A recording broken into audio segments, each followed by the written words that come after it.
you wanted the best, you've got the best podcast. The hottest podcast in the world. The Chris Voss Show, the preeminent podcast with guests so smart you may experience serious brain bleed. The CEOs, authors, thought leaders, visionaries, and motivators. Get ready. Strap yourself in. Keep your hands, arms, and legs inside the vehicle at all times, because you're about to go on a monster education roller coaster with your brain. Now, here's your host, Chris Voss. Hey folks, it's Voss here from the chrisvossshow.com. There you go, ladies and gentlemen. There, ladies, sings and that makes it official. Welcome to the big show. As always, the Chris Voss Show is the family that loves you, but doesn't judge you, at least not as harshly as your mother-in-law. We're the great family that loves you, but remember, we don't loan you money. Go to goodreads.com/Chris Voss, linkedin.com/Chris Voss, Chris Voss, one on the TikTokity, and all those crazy places on the internet. Today, we're going to be talking about a super prolific romance novelist, and she's written a ton of books, and she's got a new one coming out Monday we're going to talk about, but she's also going to give us a lowdown on how she became prolific and got into writing, etc., and maybe you'll learn something too. Her latest book had come out called The Devil's Viking, The Road Devil's MC, book number 3.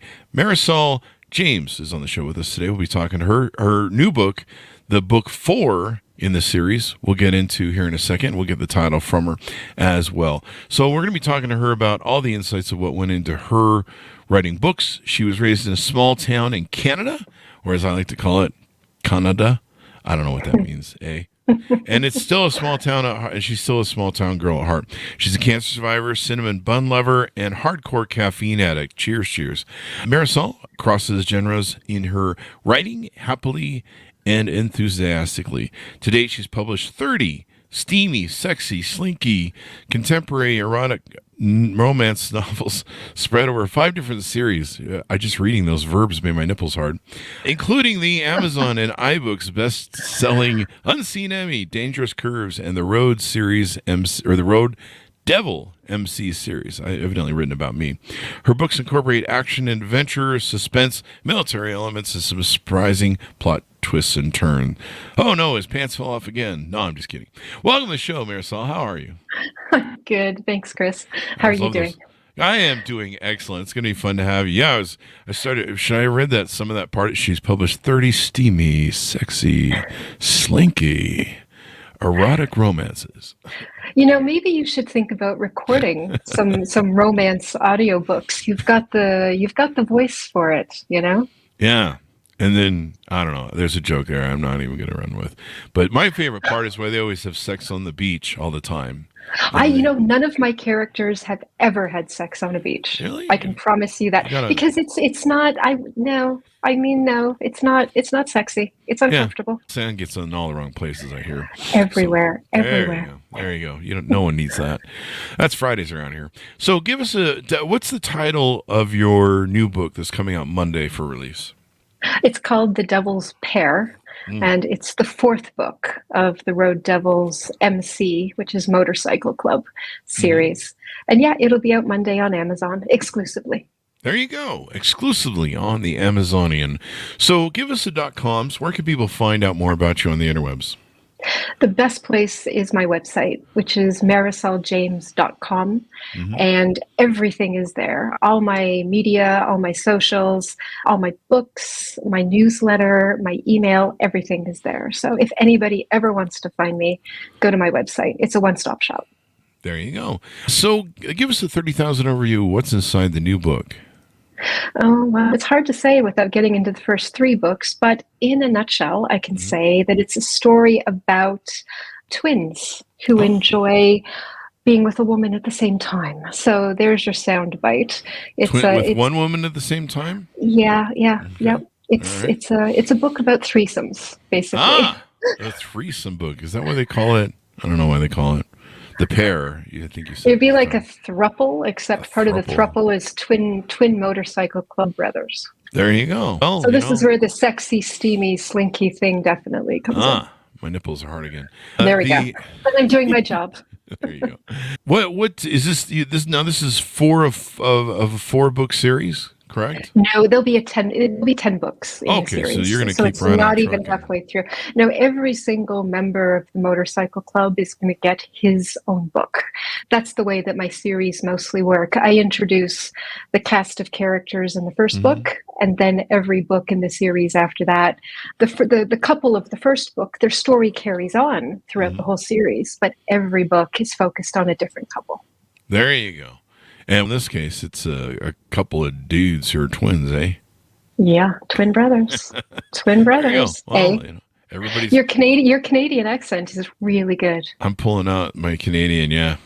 Yeah, I Boot. hear that. The boot. About eh? There you go. I'm a big Rush fan and Second City fan. I love Canada. Canada's nice. Oh, Everyone says yeah. I'm Ricky on Trailer Park Boys, but I don't know. I haven't decided. But I always think I'm the other guy because I used to drink a lot of vodka and carry around drinks with me all the time. But You can't be Canadian without the beer. I'm sorry. the beer, yeah. Yeah, it's got to be beer. So tell us about your upbringing. How were you raised? When did you know you wanted to be a writer, or when did you start writing? Like you said, I was raised in a small town in Canada called Georgetown, Ontario, and the oldest of three kids, working class parents, and education was really, really stressed at my house. So I went on to university, got a master's degree Wow. in international law. And so then I basically started my career. I was in Poland teaching English for a couple of years, and then I moved over to Guangzhou, China. I got into managing an English school, and then I moved over to Hong Kong for 5 years, where I managed a bigger English school with a bigger staff. So I went really international, but also really business focused. That was really my thing. And then from Hong Kong, I moved to Warsaw, Poland, where I worked as the chief operational director of a huge publishing house. And so basically I was brought up to work in business, international stuff, and that is what I did for quite a while. Mm-hmm. Did you do any writing? Was there any, writing sort of inspiration going on? Were you thinking about any, writing anything? It's kind of sad in a way, because when I was little, like really little, I wanted to be a writer. That was my dream. And when I was 9 years old, I was diagnosed with cancer, and I was really sick for 3 years. I lived in the hospital. And part of what they suggested to me was that I write. And so I wrote a whole book about a girl who lived in the hospital. And it was this full-length fiction novel that I don't know where it is now. I would love to read it. And that was when I thought to myself, I'd love to be a writer. I think that would be a great thing to do. But my parents really discouraged that, unfortunately. And like I said, then I got on the master's international law business track, and I lost it a little bit. But I before I got into romance writing, I did publish a collection of short stories, and I did publish 2 full-length contemporary literature novels that were across the board. The critics and the reviews loved them, but nobody bought them except the critics. The critics bought them. Well, that's and I know. And so that was when I thought, this is... So at the time, I was working in business, I was working in management, and I was just writing for myself for fun, but there was no money in it at all until the romance kind of happened. And what brought you into the romance genre? Was that always kind of your thing from when you started writing? Or? Never. I had never read a romance novel. I had never even watched a soap opera, although my grandmother did, and she kind of kept me up with all the plots. Not that I knew what she was. Oh God, and it's just intricate. I mean, she was into Dallas and Hotel, I think, but but I was working as the chief operational director at the time when I lived in Poland, and I got sick with cancer a second time. Oh no! And I was promptly fired. It was a company, based in Paris, based in France, and they just let me go. And I had a decent severance package, 2 years, but I was unemployed. So cancer, and you need health. No, I mean, I lived in Poland, so the health insurance was really good. Okay. But no, so I was basically flat on my back, dealing with chemo, nothing to do, nowhere to go. And a couple of friends of mine said, I had just finished writing my second quite heavy literature contemporary literature book. And I said to them, I don't know what to do with myself now. And they said, why don't you write the exact opposite of everything you've ever written? So anything to do with law, academia, business, really heavy short stories, really full-length novels about really dark stuff. Why don't you write a romance? And I said, I wouldn't even know how to begin that. I haven't read a romance. I know nothing about romance. And they said, exactly. It's so not you. Treat it like a little mental health vacation. Treat it like almost a joke. So we laughed the whole way through it, my two friends and I. We made it as stereotypical as possible. It was a sexy cowboy romance, and there was a city girl who inherited a ranch, and she shows up and everybody hates her and she hates everybody. And we just laughed and laughed and laughed. And I wrote it in 2 weeks. And I thought that was the end of it. But my friends said, no, you've got to publish it. So I said, okay. So I put it on Amazon, self-published it, and just forgot about it, completely forgot about it until money started landing in my bank account. You're like, what's going on? Like significant, like thousands of dollars. And I'm thinking, what on earth? So I went to the Amazon Analytics, and this thing had turned into a summer beach best-selling novel. Oh, wow. Year. A beach read. Yeah, it was a beach read. They were bringing the sexy cowboys to the beach. And I thought, what on earth happened here? So my friends then said, start a Facebook page because people are going to be looking for you. They've bought your book. Now they're going to know about the author. So I started a Facebook page, and suddenly people were saying, loved your book. It was so great. I loved it so much. It was light. It was sexy. Where's the next book? And I'm thinking, what next book? I mean, I barely wrote the first book. Don't you people know I wrote this because I was flat on my back from chemo and I laughed the whole way through it? But I had nothing to do. So I wrote the second book and I put it on Facebook. The book is there for sale. Here's the link on Amazon, self-published, blah, blah. It was a bestseller. And then suddenly they were saying, where's book 3? And I'm thinking, I mean, by this point, I'm sort of like, I've earned $20,000 on 3 books in just a few months. It was amazing. It was amazing. Then I got tired of the sexy cowboys and I started my next series, which is called the Fighting for Love series, which is about MMA fighters. These guys own an MMA gym. They're karate guys. They're boxing guys. So I did that, and that was a bestseller. Oh, wow. And by this point, I had beaten cancer, and I was ready to go back to work, like looking for another management position. And then it occurred to me as the next royalty, payments came in, that I was earning more money on this joke, this romance thing that I was doing than I had ever earned in management at that point. Oh, wow. So I thought to myself, like, what am I doing? I can work at home. I had 2 small boys by this point. My time is my own. I have the fan base. I've already written 4 books. I think I have a full-time job. Why am I looking for one? And honestly, Chris, fell into romance writing. I just fell into it.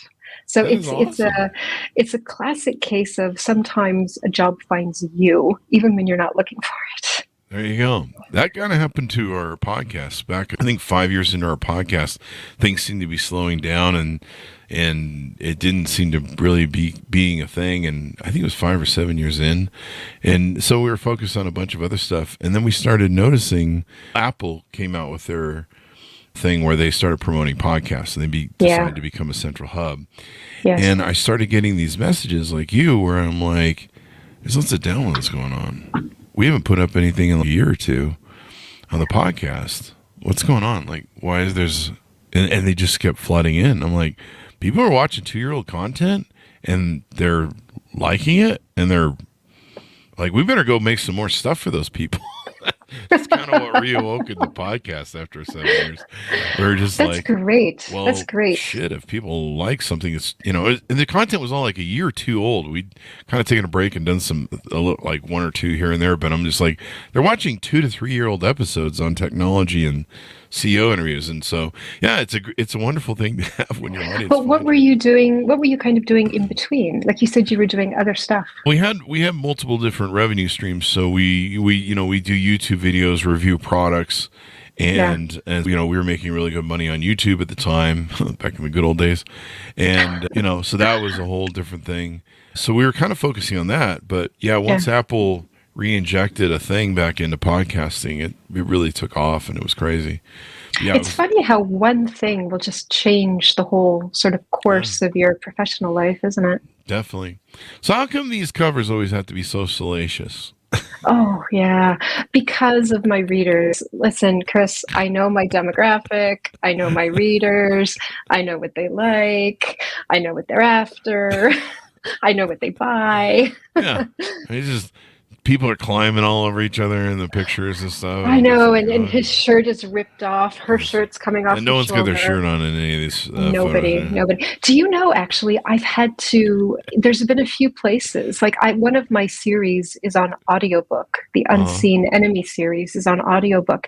And I couldn't use two of my original covers because even though the covers are fine for Amazon ebook and print book, the audiobook is on ACX, which is then put onto Amazon, and ACX has different standards. So basically, I uploaded all my covers, and two of them were rejected. So I had to design entirely new covers for two of my audiobooks. So yeah, they did. Some of them do probably go a little step too far in some ways. There you go. It's always funny when you look at romance novel covers because you're like, that leaves nothing to the imagination there. But I suppose it gets people to read it and get enticed by it. I noticed you use tattoos on a lot of folks. Is that a big? I do. Yeah. Because my guys tend to be ex-military or bodyguards or special ops or motorcycle club guys or karate guys, fighters, and, bouncers. What you'll find is the majority of these guys who work in these professions tend to be quite tatted up. So yes, definitely. They do the tats. They do the tats. So now this is a part of a 4-book series that will eventually be, I think you said, up to 10. Tell us about the other 3 books in the series. It's actually kind of funny because I wrote the first book and then my readers were telling me, oh my God, you must be so influenced by Sons of Anarchy. And do you know, to this day, I have never watched Sons of Anarchy. Oh, wow. So I know that I probably got my idea to go into the MC series because I think Sons of Anarchy was just starting to get hot around that point. So it was something I'd heard about.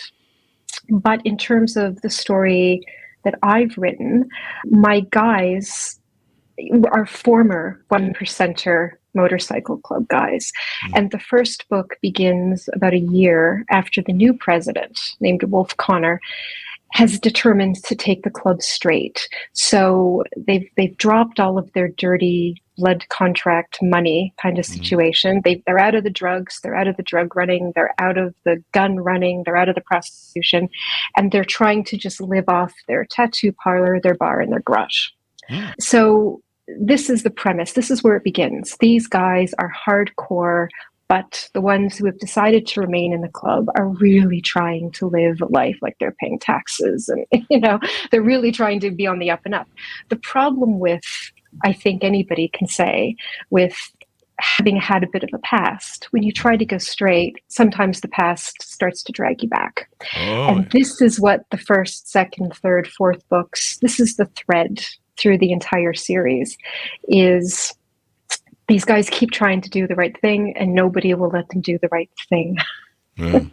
So I have planned the entire 10-book series. So I know where this inevitable kind of car crash is going to happen and when and what it's going to be. But this kind of looming sense of dread and almost sort of destiny begins in the very first book, and it will just build over the series. There you go. It's Godfather 3. Just when I think I'm out, they drag me back in. That's exactly what it is. Yeah. That's exactly. And the thing. What I keep telling my judge. I'm like, I try to be good. But then I was bad again. But it's everybody else. It's Well, and everybody else. It's not my fault. this is what keeps happening to these guys is, dead bodies keep turning up Oh, and yeah. murder, and It's they have to Fridays keep around killing here. people. Exactly, right? Yeah, Well, I yeah. call it Mondays before caffeine. But, these poor guys, they're really, like, honestly, they're trying so hard to do the right thing and be the good guys. And everybody's like, yeah, no, we don't want you like that. We don't want you Yeah. to be the good guys. You got to be the badasses. We're trying to stop all the murdering. There are so many dead bodies in this series. I mean, I just keep killing people left and right. Wow. It's so satisfying. Who hurt you as a child? No, I'm just Exactly right. Exactly right. Sounds like my backyard right now. There's something so cool about as a writer being able to just off terrible people in the worst ways you can imagine. Are you married? Not anymore. No, Okay. no.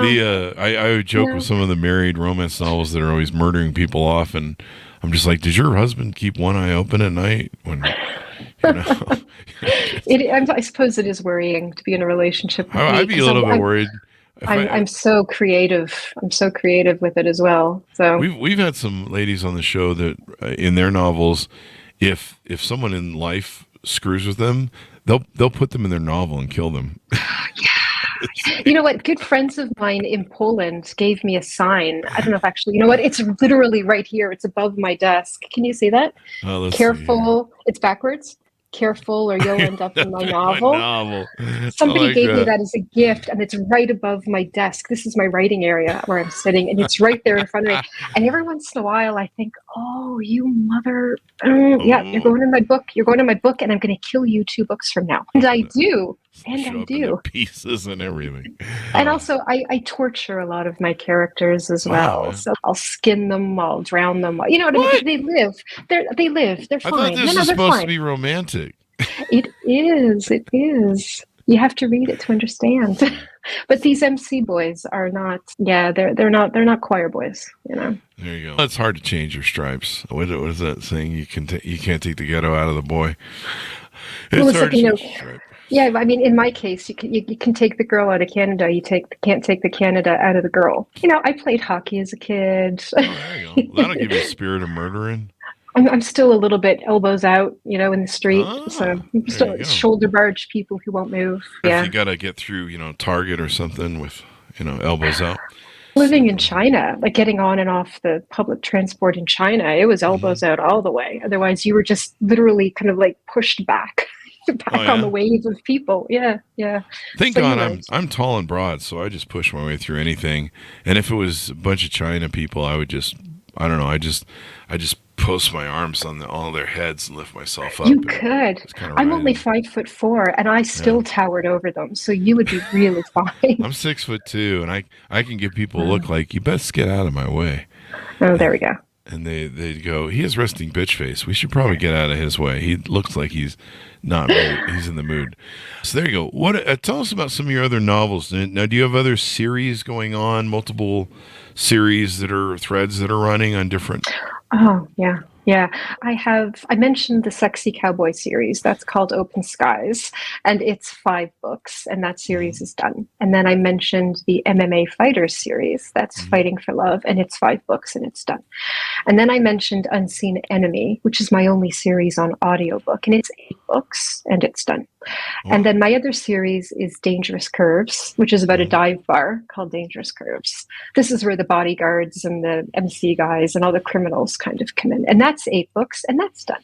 And then I have this series, which the 4th book comes out on Monday, and it will be 10 books. And then I have another series about wounded warriors coming home from war who have joined a support group. And there's 10 men in the group, and each one of them will get their own book. And I've written 1 book of that series so far.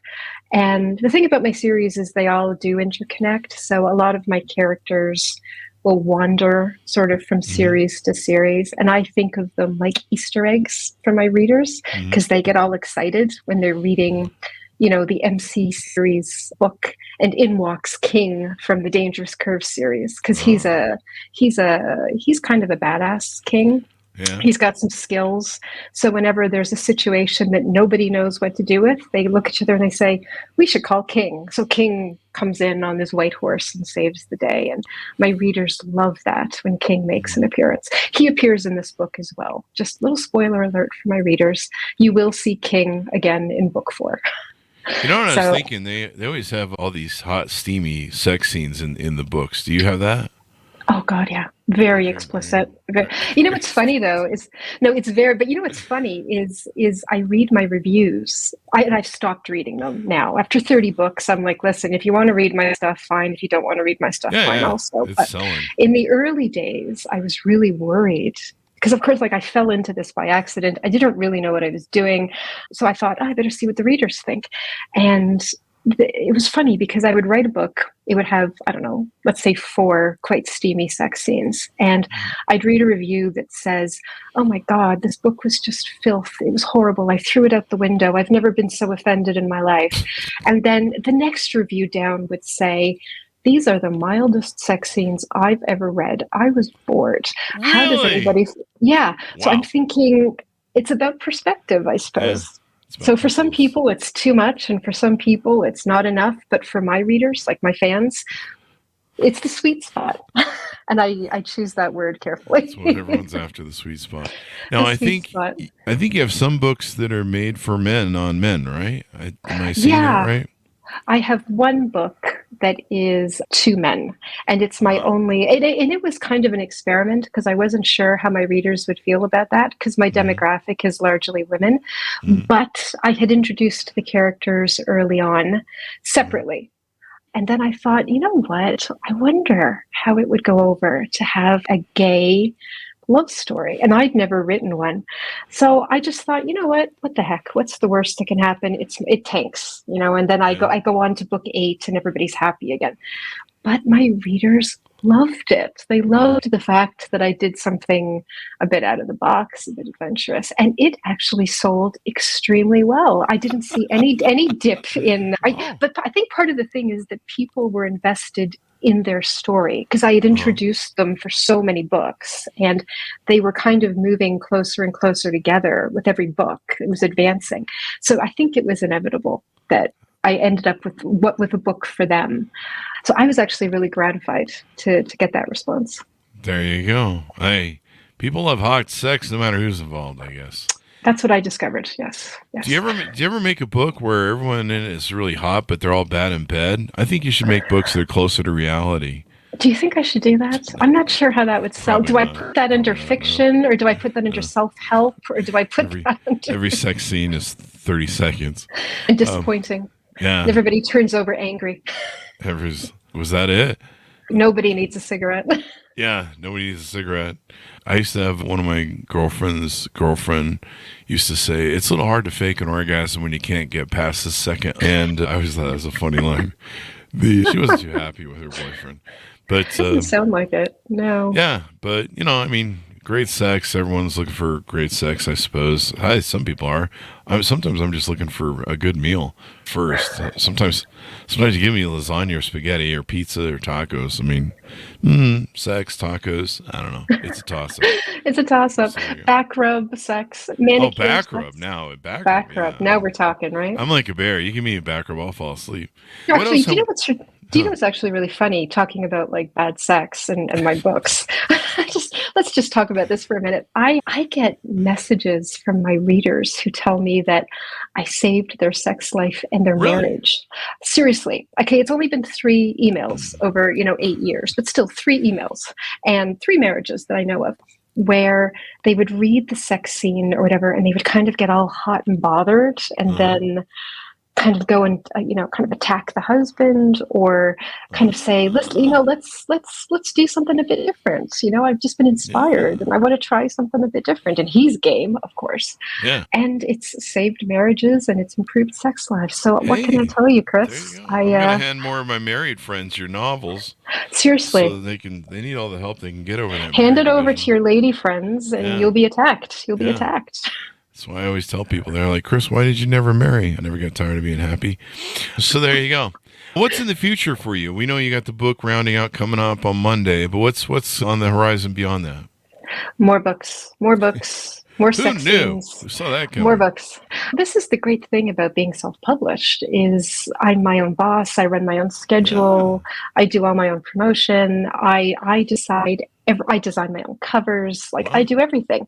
So I'm kind of feeling really positive right now. I'm feeling really energetic right now. So I already have my next book in the series, the 5th book, started.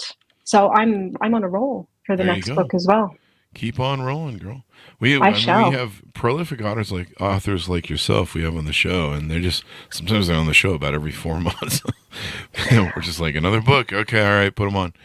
Yeah, seriously. I mean, I write a book when I'm on, like when I'm really on and I can focus and it's just really going well.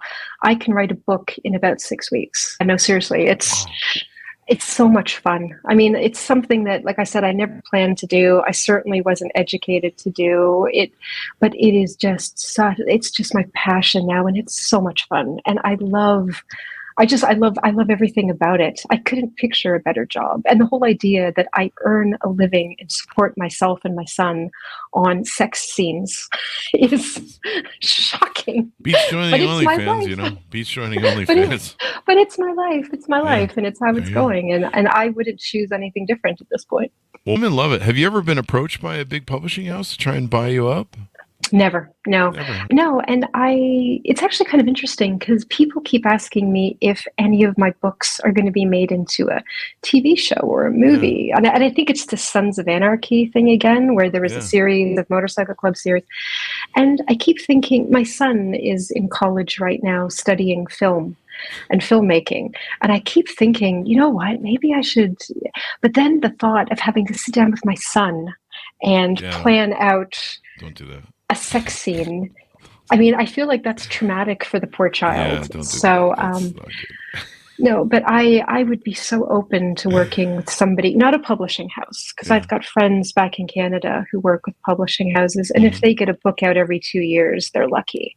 I like my publishing schedule. What I would like to do is work with a young filmmaker and turn some of this stuff into short films or a miniseries. I think that would just be so great. I would be so open to that. Yeah. I think you need to get an agent for that sort of thing, because we have people on the show and they have agents and they work out getting options to, they sell the options to Hollywood. And there's some pretty good money in the option business, because whether or not they make the movie or not, they pay you, pretty good sum of money for the option to sit on it. And I think you're right. You're just getting it's 30 to 50 grand just for them to sit on your work, and whether they use it or not. And then eventually it times out and it comes back to you, and you're just like, that's 30 grand juice I made on top of what I already made. So. I've got a good friend in Canada who is with a publishing house, so she has an agent, and her book has been bought and optioned, and it's just sitting there in limbo. But the money is in her bank account. Yeah, but the money's in her bank account. It's like great. It's I've had some authors on the show. They've multiple options sold their thing over the years. That gets optioned for a couple of years, then somebody else, they let it go, and then somebody else picks it up, and it just kind of swims all around Hollywood. See, here we go. Look. And if anybody listening out there is an agent and they want to pick up an MC series or, a Black Ops series, ex-military series, call me, because I'll talk to you about that for sure. I'm open to it. We have all the Tom Clancy people on the show. We've had everybody except for Tom Clancy for some reason. And then they all usually have their own series and their own things they're doing with multiple books and plots and characters. Someone should do a hybrid that's a mix between a romance novel and like a Jack Ryan sort of novel, where it's like Red October, only there's hot sex scenes somewhere throughout the book. I'm sure that's been done. Has that not been done? Maybe not. Might have been a porno. No, maybe not. I mean, like my Bond, books, maybe a little bit. A bit of that, yeah. But my books definitely have the adventure. I mean, like I said, my guys are sort of bodyguards and ex-military, and when somebody gets kidnapped, they go and save them, and in thanks, she has wild sex with them. So there's a bit of that, I suppose. Yeah. It's Friday. It's Fridays around here. So there you go. Your Fridays sound awesome. They are, but it's a lot of cocaine, hookers, and blow. And then we spend most of the weekend trying to recover. And I was going to say, So, And how do your Mondays feel after all that dancing and partying? It depends on how much cocaine we have left over. Anyway, don't do cocaine, folks. Those are jokes. Don't get after me. Anyway, give us your final pitch on the show for people to pick up your book on Monday and your .com. Listen, Monday's book is going to be probably one of the hottest I've ever written. I mean, I think it's something that my readers are really excited about, the whole threesome thing. It was a lot of fun to write. My imagination went into overdrive, and then another 600% on top of that. So if you're looking for an adventure, if you're looking for romance, if you're looking for sexy, this is the book for you. You can probably read it in 4 or 5 hours and then double back and read the whole series. There you go. Thank you very much for coming on the show. We really appreciate it. Thank you for having me. It was a lot of fun. There you go. It was very steamy. It was a steamy show. Sexy, slinky. Slinky. I know, I love the word slinky. It doesn't even make any sense, but people know what it means. Yeah, there you go. Thank you very much for coming on the show. Thanks for tuning in. Go to goodreads.com/Chris Voss, LinkedIn.com/Chris Voss. Chris Voss, one of the TikTokity, all this crazy place on the internet. Thanks for tuning in. Be good to each other. Stay safe. We'll see you next time. And that should have us out.